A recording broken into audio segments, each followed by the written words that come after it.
un lado, Pierre alude a la memoria como el recuerdo de un pasado vivido o imaginado, el cual se hace cada vez más complejo si se apunta la lupa a distintos grupos sociales, ya sean de gran tamaño como los países, regiones geográficas o específicamente las denominadas minorías. Estos grupos conservan tradiciones, recuerdos, costumbres, hábitos que pretenden la integración de estas acciones a la historia, y es en este ejercicio que esa memoria se convierte en su historia. Por otro lado, Ricoeur propone que la memoria se estructura en torno a dos preguntas: ¿de qué recuerdo y de quién es la memoria? En resumidas cuentas, si se articulan ambas definiciones podemos preguntarnos ¿por qué recordar, cuándo recordar y dónde recordar? Un ejemplo que responde a estas preguntas yace en el movimiento de Madres de la Plaza de Mayo. Un camino arduo, una lucha desigual, una voluntad incansable, fueron los componentes del camino asumido por las Madres de Plaza de Mayo.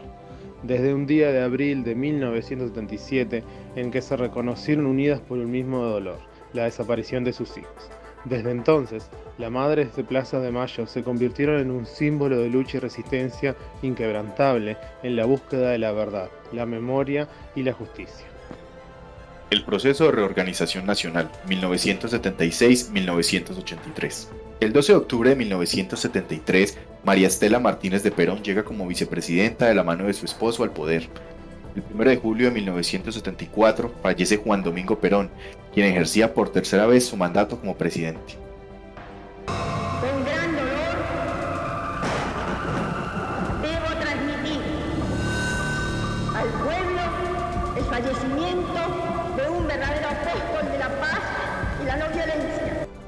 Y es aquí cuando María Estela Martínez de Perón asume como presidenta. La situación política estaba fuera de control y cada decisión política de la presidente empeoraba aún más la situación. Para el 24 de marzo de 1976, las Fuerzas Armadas Argentinas derrocan el gobierno de María Martínez de Perón. Comunicado número 1 de la Junta de Comandantes Generales. Se comunica a la población que a partir de la fecha el país se encuentra bajo el control operacional de la Junta de Comandantes Generales de las Fuerzas Armadas. Se recomienda a todos los habitantes el estricto acatamiento. El nuevo orden económico y social se caracterizó por el terror y la represión. La dictadura militar hizo uso de prisiones clandestinas, el uso menor de la prisión legal por largos periodos de tiempo y la desaparición forzada de personas. Se decidió blindar las fronteras y aniquilar a la oposición dentro del territorio, para lo cual todo el andamiaje represivo disponible de gobiernos anteriores fue reorganizado y puesto al servicio de esta tarea. Y es ese 30 de abril de 1977 cuando 14 mujeres se encontraron en la Plaza de Mayo. Las amenazas de la policía ese día sobre la obligación de circular en el espacio público las empujaron a iniciar lo que se convertiría tiempo después en uno de sus principales símbolos, las rondas en torno a la pirámide central. De a dos, tomadas de los brazos, fueron circulando, creciendo y construyendo comunidad. Pero resulta que algunas de las mujeres desaparecidas que buscaban estas madres estaban embarazadas y en los campos de detención existían alas de maternidad clandestina, y las abuelas entendían que las gestiones que la organización debía hacer para encontrarlos eran muy distintas a las de las madres. Por eso, mientras la lucha de las Madres de Plaza de Mayo iba por la justicia y castigo para los asesinos y la aparición con vida de los desaparecidos, las abuelas accionaron de otro modo. Mi hija estaba embarazada de 5 meses cuando se la llevaron. Mi nieto tiene que haber nacido en agosto del año pasado. Un camino que fue forjado por el aprendizaje de cada paso. Una lucha inclaudicable de un grupo de mujeres a las que reunió una misma y dramática circunstancia: la pérdida de sus hijos y el secuestro de sus nietos.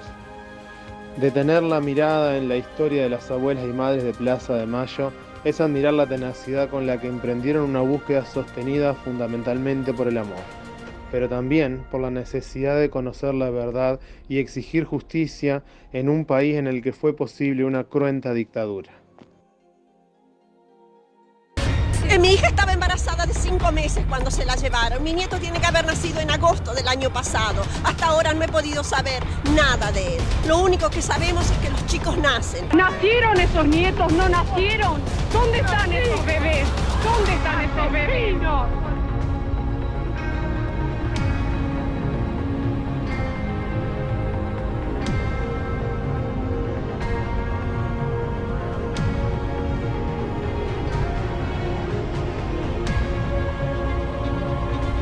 cayó la caballería ahí. Pero más tarde la jueza que venía dijimos, no, tenemos que pasar, no importa, algunas pasaron por debajo de la plaza de los caballos, por debajo de la cola, por debajo de sí, pero llegamos a la Plaza de Mayo. No tenías miedo. Es un desaparecido, no tiene entidad, no está, ni muerto ni vivo, está desaparecido.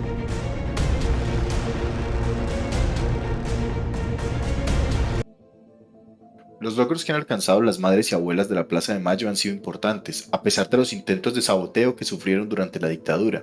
Entre ellos se encuentra la formulación de un método de identificación genético, las sanciones de leyes y normativas nacionales e internacionales de amparo a la niñez, múltiples avances en la materia del abordaje psicoterapéuticos, un mayor acompañamiento del Estado en la búsqueda, el juicio y castigo de los responsables del plan sistemático de apropiación de menores, el reconocimiento a nivel mundial y hacer parte de los testigos en el juicio de las juntas militares, entre tantos otros. El tribunal, por unanimidad, falla,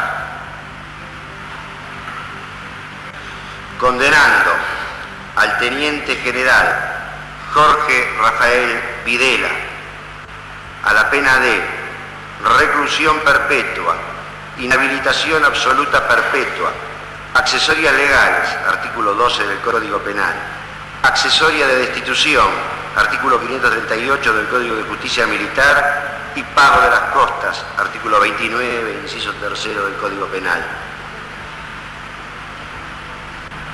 Condenando al almirante Emilio Eduardo Macera a la pena de prisión perpetua, inhabilitación absoluta perpetua, accesorias legales, artículo 12 del Código Penal, accesoria de destitución, artículo 538 del Código de Justicia Militar, y pago de las costas, artículo 29, inciso 3 del Código Penal. Condenando al brigadier general Orlando Ramón Agosti a la pena de 4 años y 6 meses de prisión, inhabilitación absoluta perpetua, accesorias legales, artículo 12 del Código Penal, accesoria de destitución, artículo 538 del Código de Justicia Militar, y pago de las costas, artículo 29, inciso 3 del Código Penal. Condenando al teniente general Roberto Eduardo Viola a la pena de 17 años de prisión, inhabilitación absoluta perpetua, accesorias legales, artículo 12 del Código Penal, accesoria de destitución, artículo 538 del Código de Justicia Militar, y pago de las costas, artículo 29, inciso 3 del Código Penal. Condenando al almirante Armando Lambruschini a la pena de 8 años de prisión, inhabilitación absoluta perpetua, accesorias legales, artículo 12 del Código Penal, accesorias de la destitución, artículo 538 del Código de Justicia Militar, y pago de las costas, artículo 29, inciso 3 del Código Penal.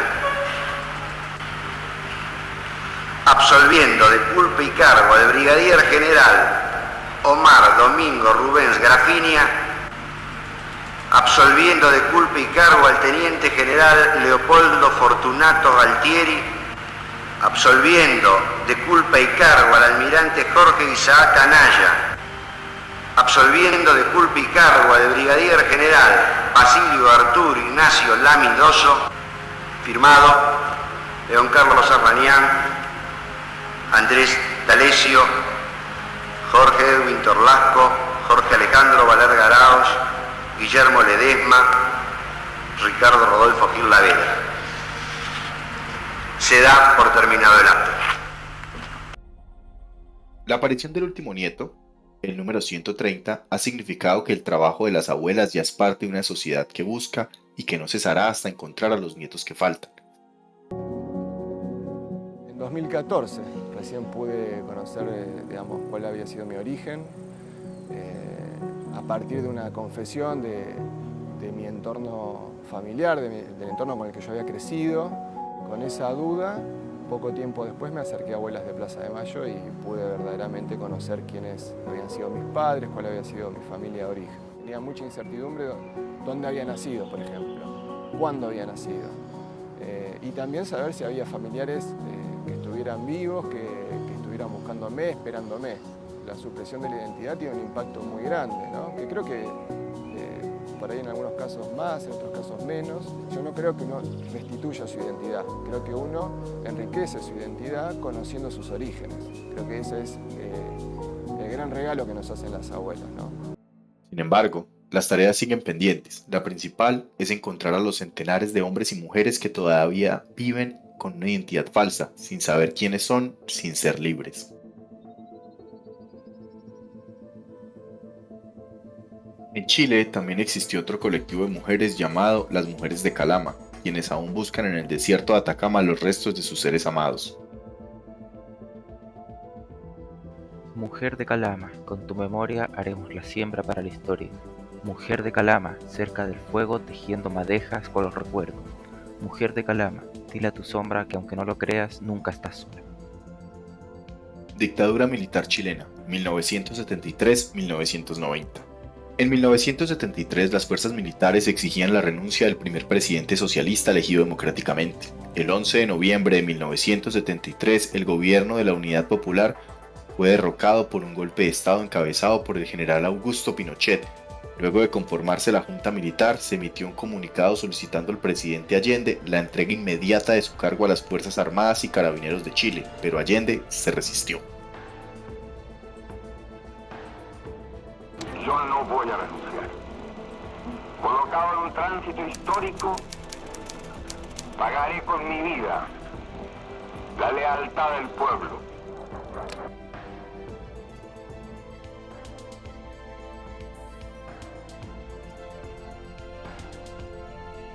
Allende se suicida ese mismo día dentro del Palacio de la Moneda y oficialmente empieza a regir el gobierno de Pinochet, el cual tenía como propósito restaurar la chilenidad, la justicia y la institucionalidad quebrada. Se clausuró el parlamento, declararon el estado de sitio e instauraron el toque de queda. Prohibieron las manifestaciones sociales, las actividades sindicales y obligaron a exiliarse a miles de chilenos. La censura aumentó, incluso se censuró a Mafalda por considerarse tendenciosa y destructiva. Dentro de lo que fue la fase reactiva de esta dictadura, el primer modelo represivo adoptado entre septiembre y octubre del 73 fue la detención masiva y tortura en lugares públicos de miles de personas y la organización de pelotones de fusilamiento, que resultaron muy caros a la dictadura en el nivel de opinión pública internacional. Durante este primer periodo, según datos oficiales del Estado chileno, se produjeron el 67% de las detenciones que se suscitaron durante toda la dictadura, y solamente durante los primeros 3 días del golpe fueron detenidas más de 5.373 personas, según los cómputos de la Comisión Nacional sobre Prisión Política y Tortura. Se organizaron redadas en empresas, poblaciones, asentamientos campesinos, centros mineros, universidades. Además, se publicaron listados de dirigentes políticos que debían presentarse ante las delegaciones de carabineros para ser detenidos. El tamaño de los operativos y la cantidad de las detenciones desbordó la capacidad de los centros de reclusión existentes y debieron improvisarse en una multitud de espacios públicos. Si bien el caso más conocido es el del Estado Nacional de Santiago, este dispositivo se instauró también en el norte del país, en el campamento de Pisagua, o en el sur, en el campamento de la isla Dawson. Este primer patrón represivo, poco planificado, comenzó a ser revertido en un segundo momento, con el dispositivo conocido como la Caravana de la Muerte. Se trató de una comitiva del ejército que recorrió diferentes centros de detención a lo largo del país y ejecutó a 97 presos políticos y que estuvo bajo el mando de Sergio Arellano Starp. En este grupo participaron muchos de quienes luego serían altos mandos de la Dirección de Inteligencia Nacional, o DINA. El surgimiento de la DINA dio lugar a la aparición del dispositivo represivo clandestino y centralizado que se concentró en la obtención de información por medio de tortura, la desaparición de personas y el establecimiento de centros de detención. Luego del paso de la Caravana de la Muerte por la ciudad de Calama, que resultó con 26 ejecutados y decenas de familias destrozadas, se dio inicio a una incansable lucha de quienes esperaron desde el primer día se hiciera justicia. Fue así como desde el fatídico 19 de octubre de 1973, madres, esposas e hijas de quienes perdieron la vida en el desierto de Atacama se unieron para exigir respuestas y hallar a sus seres queridos, dando origen a la agrupación de Mujeres de Calama. Son muchos los que han rendido tributo a los nuestros y a las mujeres de Calama. Películas, canciones, libros, pinturas y exposiciones han sido dedicados a los ejecutados y detenidos desaparecidos de Calama, también a sus madres, esposas e hijos. En nuestra ciudad, obras han sido erigidas para recordarlos, y ya una calle recibe el nombre de uno de los caídos. Las mujeres de Calama buscaron durante 28 años, hasta 2002. Algunas continúan, pues las víctimas siguen apareciendo. Al principio de este video nos preguntábamos por qué recordar, cuándo recordar y dónde recordar. ¿Por qué hacerlo? Porque no se puede seguir callando lo que los gobiernos quieren ocultar, porque esto no se puede repetir. ¿Qué recordar? Estos colectivos no recuerdan simplemente esa memoria traumática, también hacen un ejercicio de su memoria antes de este suceso. ¿Cuándo? Siempre en estos colectivos, algunas veces desde la nación y rara vez desde las grandes regiones de Latinoamérica. ¿Dónde? En Chile, Argentina, Latinoamérica y el mundo.